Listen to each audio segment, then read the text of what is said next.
Hello, Donna here. Welcome to my channel. I had a realization about wearing the hat and how I like to sort of hide behind it. Um, but also, well, besides my grays coming in, but I'm good with that. I've owned those. I'm okay with that.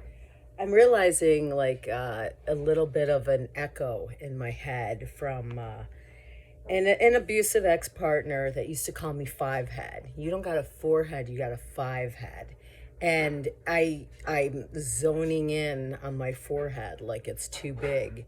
And even just working with that, like right here, working through a trigger of a past, you know, discarding cruel thing that someone was saying. And maybe he was kind of joking, but it was said often and it got used against me in the end of the relationship, like not in a kind way at all. So, and gosh, I think, oh, now I'm bringing attention to my forehead to people. Um, Tyra Banks, she's got a gigantic forehead. She's a gorgeous woman. So, even if it is bigger, you know, um, I mean, I think that's okay, right? I think I still have value as a human being, whether I have a five head or a four head. It is sort of a funny saying, a little bit, if I think about it. See, that just lightened it up for myself. So I felt like really critical about my forehead right there. And I'm like, where did that come from? So right there, that's therapy in action, questioning these things instead of just accepting them, instead of just looking at my forehead and hating it and feeling insecure. Just where did that come from? Like, who freaking cares? Who cares if I got a six head, an eight head, or whatever? So, yeah, being a little critical there, but you know, part of the course, of trauma. We get left with some of this stuff to dig through. So I wanted to talk real quick because I don't like the videos cutting off all the time, and I tried working with my phone and it's still quite full, but about speaking to the solution and about what's helped me in overcoming after living through trauma. And I think first always is awareness that you have it. I was thinking this morning before I slid on here that attachment trauma, which they'll call insecure attachment, it's a pretty big topic. You've probably heard of it. It's been around and people are talking about it, but there's secure attachment and then there's three types of insecure. And I'm not going to even get into the attachment system and that and what it is. You can look it up, but I mean, just think of those two names, secure and insecure. So insecure attachment comes from being insecurely, being attached to when we were younger in insecure ways, creates insecure attachment. They say 50% of the population. So even that is it's called Tonglen, understanding we're not the only one suffering, shared suffering. And, not promoting suffering, but seeing there's other people that get it. And, so I think if, by logic, if they know that about 50% of the population has insecure attachment, I think we can say also that about 50% of the population has lived through at least little t trauma. Little t versus big T is little like little infractions, and everything's on a spectrum too,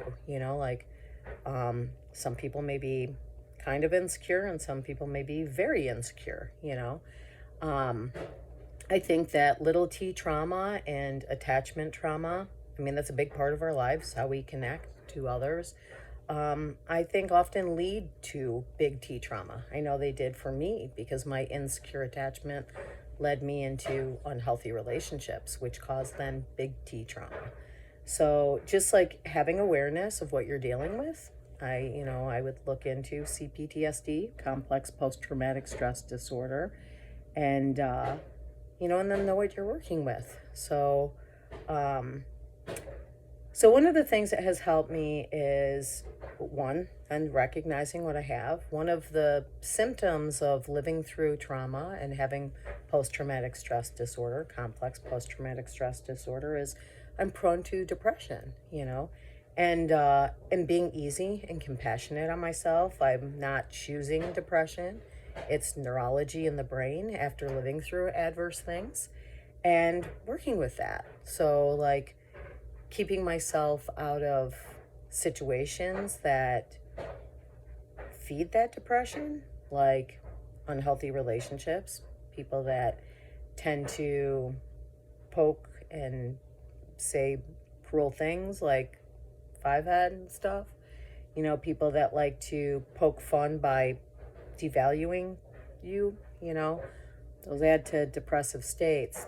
Alcohol, it's a depressant, and some people may be able to drink and be okay with it. And I'm not an alcoholic. I don't have a problem where I have to have it, but I know that it lowers my brain states, and it causes depression. So it's not really a good choice for me. And when we start making better choices for our well-being, we naturally birth that good relationship with ourselves, that self-love and self-compassion. Um, you know, Trying to do things that, setting myself up for emotional success with things like sleep, and noticing when I'm ruminating on something that isn't bringing me resolve, and calming myself down and validating myself and letting myself know, like, some things, like with a relationship that was really confusing for me, I just started just telling myself, you can't make sense out of nonsense, because the brain wanted to ruminate. It just was so confusing. I was getting like that real hot and cold behavior, which causes like a lot of distress. And I just let myself know, like, some things,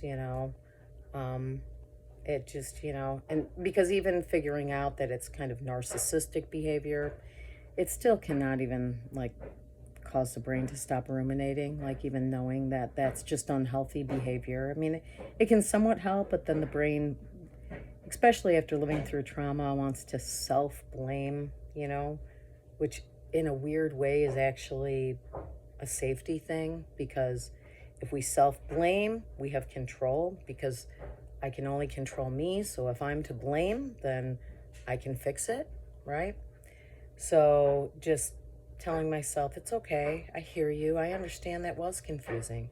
You can't make sense out of nonsense. That slogan to myself really, really helped, just to calm down some of the ruminating from, confusing situations.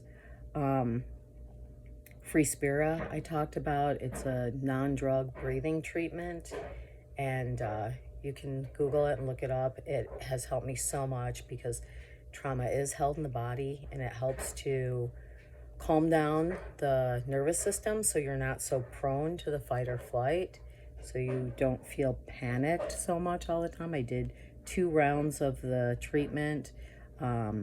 Like I said, it's non-drug. It's just breathing into a cannula, and then it's hooked up to a computer, and you breathe to the tones, and you have a coach that's also a therapist that walks through some of the stuff that might come up.